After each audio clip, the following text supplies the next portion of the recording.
Bonsoir à vous tous et bienvenue sur le plateau du Noël de l'amitié. Vous le savez, cette année nous aimerions que ce Noël 2008 soit un très très beau Noël pour nos amis d'Île-de-France. Alors, nous avons fait appel au bon cœur de nos amis donateurs et nous avons appelé aussi des associations caritatives qui vont nous parler de leurs œuvres.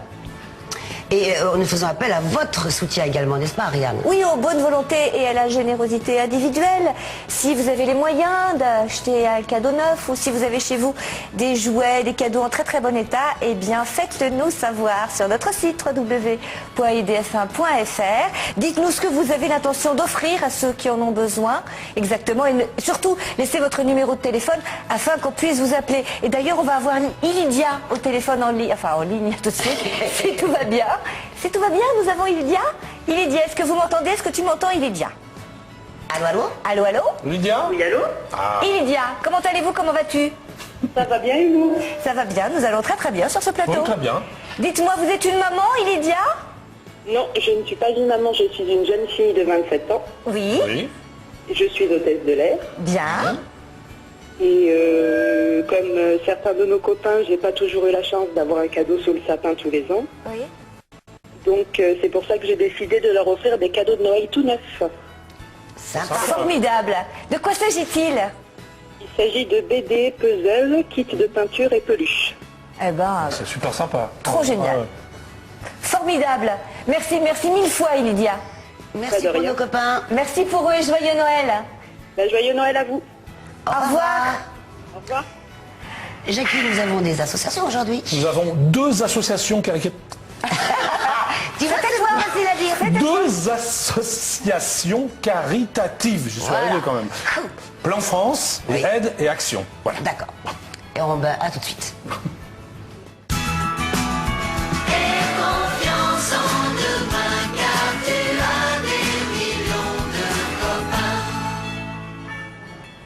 Et parmi nos millions de copains qui ont répondu présent à l'appel, Jackie, nous avons notre première invitée. Oui, Alain Caudrelier-Bénac, directeur national de Plan France. Bonjour. C'est ça même. Bonjour. Alors, l'historique un peu de Plan France, je vous explique aux téléspectateurs ce dont il s'agit. Alors, Plan est une organisation internationale qui est née en 1937, après la guerre d'Espagne, qui s'occupait des enfants orphelins de guerre. Et puis, le modèle a changé et aujourd'hui, c'est une organisation de développement. Et Plan France, l'association en France, existe depuis 1994. Il y a 17 organisations nationales dans le monde et on travaille dans 50 pays dits du Sud, qui sont les pays évidemment les moins favorisés. Ok. Et quels sont les objectifs alors de Plan? Alors Plan est une organisation de développement. Ça veut dire qu'on est d'abord centré sur l'enfant, parce que Essentiellement. l'enfant c'est l'avenir de demain, donc c'est avec eux c'est d'eux dont il faut s'occuper. Et on fonctionne grâce au parrainage d'enfants. L'objectif de la philosophie de cette association, c'est de faire en sorte que les communautés de ces pays dits en développement ou les moins favorisés puissent trouver de l'autosuffisance, et donc notre travail est de les aider à améliorer par eux-mêmes le cadre de leur vie. Donc les programmes que l'on fait sont identifiés par eux et nous les mettons en œuvre. Uniquement par eux? Par eux, avec des gens de Plan France, de Plan, pardon, sur le terrain. Et puis, ces 17 pays dits du Nord trouvent l'argent pour financer ces programmes. Donc, l'initiative vient bien des communautés auxquelles on s'adresse. Et ces communautés-là, dont font partie les enfants parrainés, identifient leurs besoins primaires. Et après, on met ça en œuvre. Alors, quelle est votre mission, précisément? Alors, on travaille sur 5 grands thèmes. La santé, l'éducation, bien sûr, l'habitat, l'amélioration des ressources pour leur permettre de mieux manger ou de mieux vivre, et puis la protection fondamentale des droits. En clair, il faut s'assurer que ces enfants d'abord vivent, parce que la première chose à faire, c'est qu'ils vivent, se soignent, ensuite donner l'accès à l'éducation, puis soit capable de se nourrir, et enfin de traiter l'habitat ou d'améliorer l'habitat. Donc vous voyez bien qu'on touche tous les thèmes de la santé, donc évidemment C'est pour ça qu'on a fait une campagne sur le féticide, pour éviter d'abord que permettre à certains enfants dans certaines régions de vivre. Tout ce qui est soins, c'est le palu, le sida, l'hygiène. C'est encore présent, le palu, le sida? Oui, le palu, en gros, c'est 1,5 million le palu, la malaria, comme disent. Il y a en France qu'on appelle ça le palu, dans le monde, c'est la malaria. C'est 1,5 million d'enfants tués chaque année, donc c'est quand même considérable. Hein. L'éducation, on va aussi bien dans la formation des enseignants que la construction d'écoles, puisqu'il faut bien que la chaîne se constitue. L'amélioration des ressources, c'est des programmes d'amélioration auprès des cultivateurs pour améliorer la productivité ou la production, si on peut appeler de productivité, je ne sais pas. L'habitat, ça va aussi bien de la protection l'anticipation des catastrophes naturelles pour expliquer à ces populations ce qu'il faut faire face à telle ou telle catastrophe ou désastre, améliorer l'habitat, l'hygiène, faire des latrines, enfin bon. Donc c'est un ensemble de programmes très diversifiés. Il y en a 9000 aujourd'hui dans le monde, qui sont conduits par plan, et ça se répartit dans 50 pays. Voilà, en gros, si on veut résumer, c'est un peu long comme résumé. Non, mais c'est bien. Et votre mode de parrainage? Alors, le parrainage est un parrainage d'enfants. Ça a plusieurs vertus, le parrainage. D'abord, c'est une mode pour tisser des liens entre un individu, vous ou moi, pays dit du Nord, riche, et un enfant des pays les plus défavorisés. Et ce lien-là permet, on le voit chez nos parrains, à certaines familles de créer vraiment une pédagogie entre nos familles pour expliquer à nos enfants ce que vivent les autres. Alors il ne faut pas faire de catastrophisme ni de misérabilisme, mais on peut expliquer les choses objectivement. La deuxième chose, c'est que ça permet d'informer et d'éduquer, parce que c'est notre rôle aussi, les donateurs, les parrains, sur ce qu'est le développement. Parce que c'est des grands mots, on ne sait pas ce qu'il y a derrière. Donc il faut arriver à expliquer ce que c'est, qu'est-ce que c'est que la migration, les problèmes de religion, les problèmes auxquels on fait face ces populations-là. Donc c'est à nous de délivrer ces messages-là. Et puis le troisième, et évidemment c'est le nerf de la guerre, c'est d'apporter des financements. Donc ces parrainages individuels, qui sont de 25 € par mois, ce qui fait que pour ceux qui peuvent déduire des impôts, on arrive à 8,5. Donc c'est des sommes relativement accessibles, même dans des périodes difficiles comme en ce moment. Pour 25 € par mois, vous avez un petit filleul, donc on vous apporte un dossier avec son nom, sa photo, évidemment pas son adresse pour des raisons que vous comprenez bien, mais la région dans laquelle il vit, on vous informe sur ses conditions de vie, et tous les ans on vous dit la façon dont il vit, dont il s'améliore, son cadre de vie, ce que font nos programmes. Donc il y a vraiment un échange. Alors c'est plutôt du nord vers le sud bien sûr, mais notre but c'est de créer cet échange. Voilà, absolument. Il y a un lien individuel, c'est-à-dire qu'il y a une correspondance qui peut se faire entre le parrain et son filleul? Oui, bien sûr. On a toute une logistique qui permet aux parrains, s'ils veulent d'écrire, d'envoyer des petits cadeaux raisonnables, parce que si c'est trop lourd, c'est un peu trop cher, c'est trop compliqué. Des cadeaux si possible collectifs, évidemment. Et puis surtout, on permet, nous, des visites. On peut emmener les parrains visiter leur filleul. C'est là où on recoupe l'éducation, le programme d'éducation familiale, pour appeler ça comme ça, parce que des gens choisissent ou nous donnent leurs préférences pour parrainer une fille ou un garçon ou un pays d'origine, et parce que derrière on sent qu'il y a une volonté d'aller le rencontrer, et du coup on mélange le voyage touristique, le voyage de découverte et le voyage de visite au filleul. Et ça on ne le fait que sur une journée et que encadré avec des gens de plan local. Donc on ne laisse jamais un parrain aller visiter pour des raisons que vous imaginez. Oui, c'est logique. Donc en 2008, il y a eu quand même un vrai succès pour Plan. Alors on a aujourd'hui dans le monde 1,5 million d'enfants parrainés, et en France 40 000. Ce qui est quand même important, mais bon, nos amis allemands, Plan Allemagne, ils en ont 240 000, donc il faut qu'on soit Oui, on peut faire mieux. C'est déjà bien. Grâce à vous, je suis sûr qu'on va faire mieux. J'espère. Donc quels sont vos projets pour 2009, justement? On va terminer là-dessus.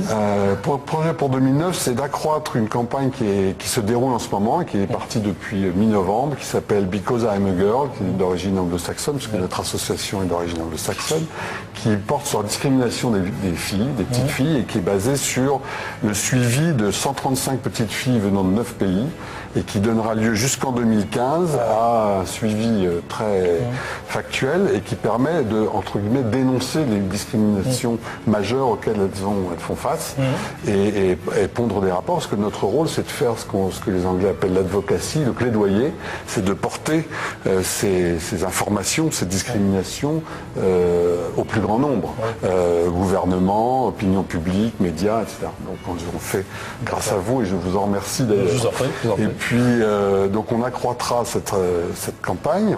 Je ne sais pas si on dit accroîtra, mais bon. On a compris ce que ça voulait dire en tout cas. Je vous remercie. Et probablement, nous espérons que le 22 septembre des années futures sera la journée des filles. On parraine évidemment des garçons et des filles, mais notre expérience sur le terrain depuis tant de temps que ça nous permet de voir et de mieux comprendre et d'avoir des programmes pour corriger ces discriminations fondamentales. Vous savez, il y a 3 grandes dates, c'est un peu caricatural, hein, mais il y a 200 ans c'était la Croix-Rouge, il y a 100 ans c'était les Scouts de France, et il y a 70 ans c'était Plan. Donc on est quand même des vieux dans ce domaine-là et on en est très fiers. Merci beaucoup. Vous avez un site où on peut... Il y a un site, bien sûr, planfrance.org, www.planfrance. Vous trouverez toutes les informations que vous souhaitez là-dessus. Et bien sûr, ce site sera inscrit sur notre site à nous, IDF1, bien sûr. Merci. Je vous remercie. Je vous en prie. Merci à vous. Et bonne Noël. À vous de même. À vous de même. Dans quelques instants, notre deuxième invité.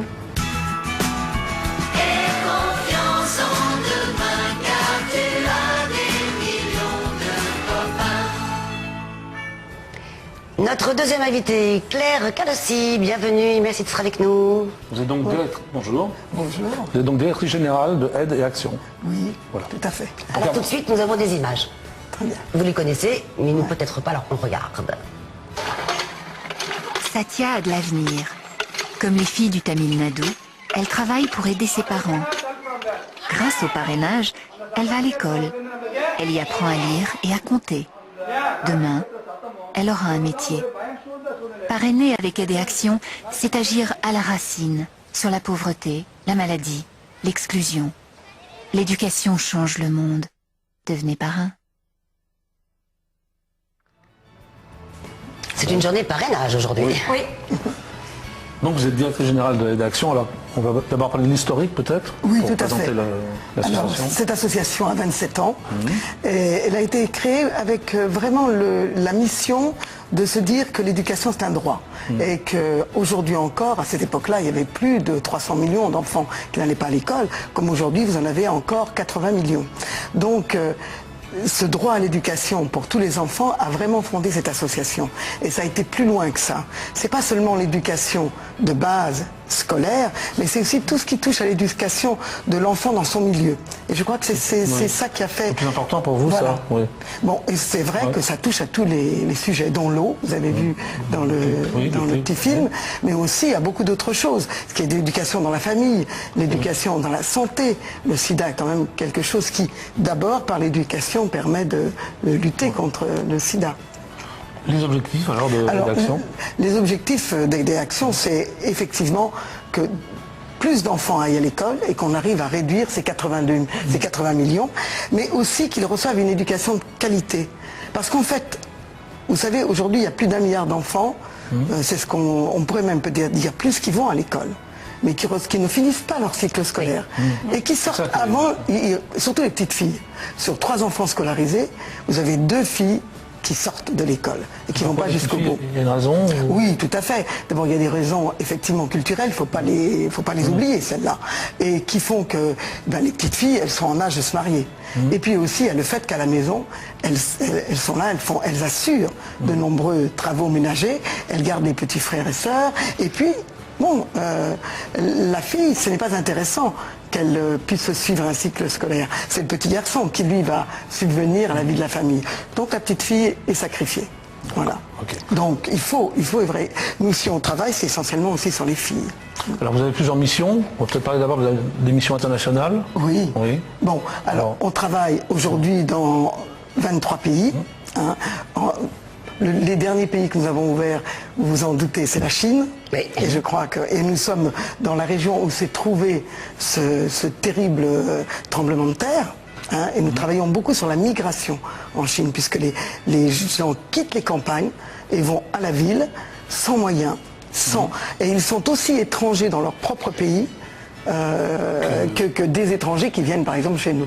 Ils ne connaissent pas la langue, ils ne connaissent pas les coutumes, ils arrivent et ils n'ont rien. Ils ne sont pas forcément très bien accueillis non plus. Et ils ne sont pas accueillis. Ils n'ont pas le droit de mettre leurs enfants à l'école, donc il y a énormément d'écoles clandestines. Oui. Et donc notre rôle, c'est effectivement, c'est un vrai drame, parce que les enfants donc ne sont pas scolarisés. Ils ne le sont pas d'ailleurs beaucoup plus dans leur village, hein. Mais bon, s'ils arrivent à la ville, au moins qu'on puisse un peu accompagner. Et puis la migration, il faut l'accompagner. Il faut permettre aux gens de s'intégrer et il faut permettre aux gens qui sont sur place, qui les accueillent, de recevoir une éducation pour savoir recevoir ces gens-là. Ça, je crois que c'est ça qui est important. Alors vous venez d'Haïti, de République dominicaine. Alors là, c'est encore un sujet. Bon, c'est bien, Haïti, c'est le pays le plus pauvre du monde. C'est le plus pauvre du monde. Vraiment, tous les gens qui, comme moi, dans ce travail d'ONG, comme on dit, d'organisation non gouvernementale, d'associations, travaillons dans le monde. Haïti, c'est le pays qui nous touche le plus. Petit pays, 7 millions d'habitants, 7 millions de pauvres. 7 millions de pauvres. Allez, il y en a peut-être 30 000 qui s'en sortent. Et c'est de pire en pire. Et les enfants qui sont le long de la frontière font des kilomètres, traversent la frontière pour aller de l'autre côté dans les écoles dominicaines. Et dans les écoles dominicaines, et c'est bon à le savoir, ils sont reçus. Ils ne sont pas maltraités. Ils sont reçus, reçoivent une éducation en espagnol, parce qu'il n'y a pas d'école de l'autre côté, du côté haïtien. Alors notre rôle, c'est de travailler sur cette frontière avec les Haïtiens et avec les Dominicains ensemble, les faire travailler ensemble. Donc on fait des programmes, ce qu'on appelle multiculturels, qui permettent aux enfants et aux parents de vivre ensemble sur cette frontière. C'est vrai que les Haïtiens sont souvent, disons, maltraités par les Dominicains uniquement parce qu'ils sont plus pauvres, parce qu'ils viennent chercher du travail et donc ils n'ont pas de papier, ils n'ont rien, donc ils sont exploités, c'est tout à fait vrai. Mais il y a vraiment sur cette frontière des gens de bonne volonté, qu'ils soient haïtiens ou dominicains, qui veulent travailler ensemble et qui veulent que les enfants, qu'ils soient dominicains ou haïtiens, reçoivent une éducation. Et nous, notre rôle, c'est ça, c'est de faire en sorte qu'ils aient une éducation de qualité. Et votre mission en France aussi, c'est précis? Oui. Nous sommes à Villiers-le-Bel. Alors bon... J'allais dire c'est un hasard, mais par rapport au...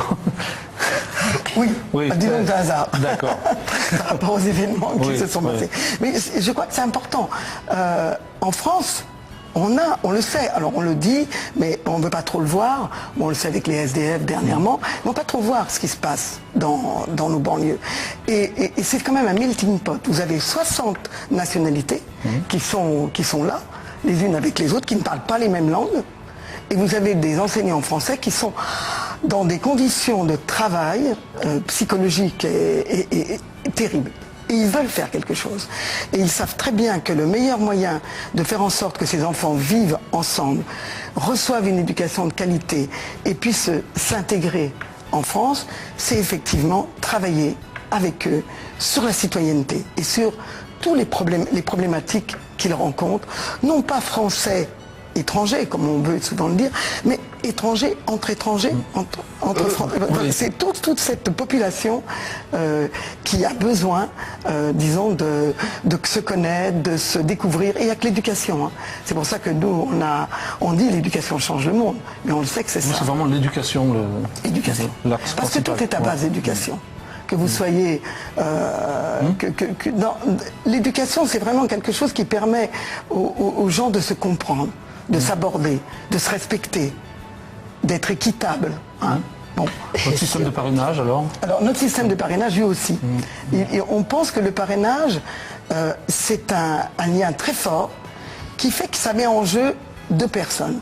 Et ce n'est pas l'un qui, ici en France, se sent supérieur à l'autre qui est dans ces pays, c'est ce lien qui se crée entre eux qui permet, j'allais dire, de faire avancer les choses. Et quand vous voyez dans ces pays-là un enfant qui est parrainé, il représente toute sa classe. Hein. Ils sont peut-être 4-5 enfants dans la classe. On ne parraine pas tous les enfants de l'école ne sont pas parrainés, mais tous les enfants profitent de ce parrainage. Donc l'enfant qui est parrainé, il est fier. Et il raconte aux autres enfants pourquoi son parrain aide non pas seulement lui et son éducation, mais aussi les autres enfants. Et quand le parrain envoie des cartes postales, envoie du courrier, il lit aux autres enfants ces cartes postales et ce courrier. Il raconte ce qui se passe là-bas. Et il raconte à l'autre enfant ou à la famille ce qu'il vit, ce que vivent ses camarades. Et je crois que c'est ça qui fait le lien. Et pour moi, c'est le plus beau cadeau qu'on peut faire à un enfant en France. C'est lui offrir ce lien de parrainage.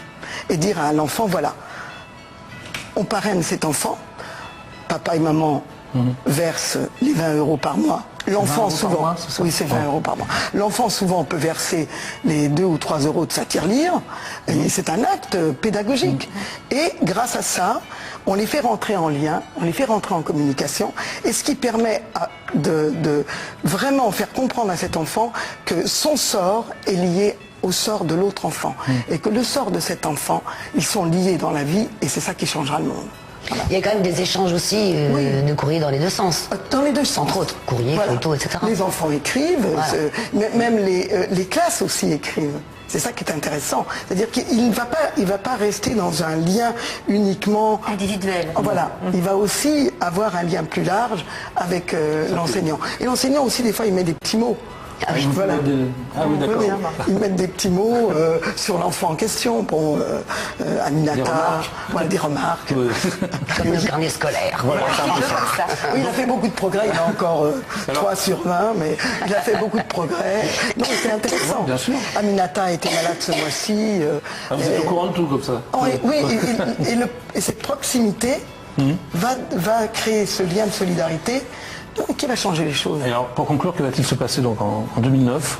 Alors, en 2009, nous avons un programme que nous soutenons beaucoup parce que vous savez la situation de la Chine et on sait très bien qu'avec la crise, on voit déjà les effets qui se passent partout dans le monde. Il faut savoir ça.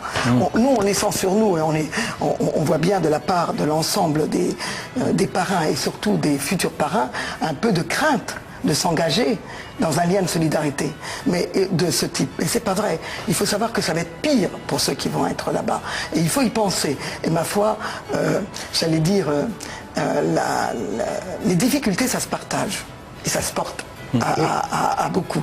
Et quand on est en difficulté et qu'on sait qu'on va avoir des fins de mois un peu délicates, parce que nous, nos parrains, ce ne sont pas les plus riches de France, ces 63 000 parrains. Ce sont des gens qui, on a fait un portrait, qui très souvent n'ont pas forcément des facilités tous les mois. Et donc je crois que c'est ça, ils ont compris la valeur. Mais ils en savent la valeur et ce n'est pas un sacrifice pour eux, c'est un partage des difficultés. Voilà. Donc c'est ça que je voudrais faire passer comme message et dire que vraiment aujourd'hui, plus que jamais, pensez à ce magnifique cadeau, qui est ce cadeau de créer ce lien avec un enfant. Voilà. Merci beaucoup. Vous avez un site, bien évidemment. Oui, alors, oui, non seulement nous avons un site, mais je vous engage à aller voir le site qui s'appelle le Citoyen du Monde. Et ce petit Citoyen du Monde, enfin le Citoyen du Monde, c'est un site intéressant, parce qu'il est intéressant pour les enfants. Ils vont sur ce site, ils peuvent laisser des messages, et on les conduit dans la découverte de leur lien, de ce lien, non seulement de parrainage, mais du lien de connaissance avec les autres enfants du monde. Et ce qui est intéressant aussi, c'est pour les professeurs ou les enseignants. Ils ont des fiches pédagogiques qui leur permettent de travailler avec les enfants dans leur classe sur ces problématiques. Donc ça, c'est bien. Parce que je crois que même si les enfants sont assez sensibilisés maintenant, mais il y a des choses toutes bêtes, comme par exemple de découvrir qu'un enfant, tous les jours, va chercher l'eau avant d'aller à l'école, et il aura 3 km à faire. Ça veut dire qu'il va se lever dans la nuit, parce que c'est ce que j'ai vu en Haïti. Il se lève dans la nuit, parce qu'il fait nuit, pour aller chercher l'eau. Pour sa famille. Pour sa famille. Dans la journée. Et ensuite, il va seulement partir et faire ses 2-3 km à pied pour aller à l'école. Donc je crois que si à un enfant, on lui faisait faire ça uniquement un matin... c'est déjà énorme qu'il le sache. Et alors parce qu'on a fait des programmes d'eau, évidemment, hein, et il faut aussi éduquer à savoir utiliser l'eau. Vous savez, l'eau, moi j'ai vu ça là dernièrement, pour eux l'eau c'est la rivière, ou c'est le petit lac, le marigot. Donc pour eux, il n'y a pas de robinet. Donc quand ils ont eu l'eau avec un robinet, ils ne fermaient pas le robinet parce qu'il n'y avait pas de raison. Ah bah oui, bien sûr. L'eau coule toujours pour eux, c'est ça? L'eau coulait tout le temps. Ouais. Donc l'éducation, l'utilisation de l'eau, c'est encore l'éducation au développement. Oui. Oui, bien sûr. Merci beaucoup. Merci. Merci Claire. beaucoup. À tout de suite.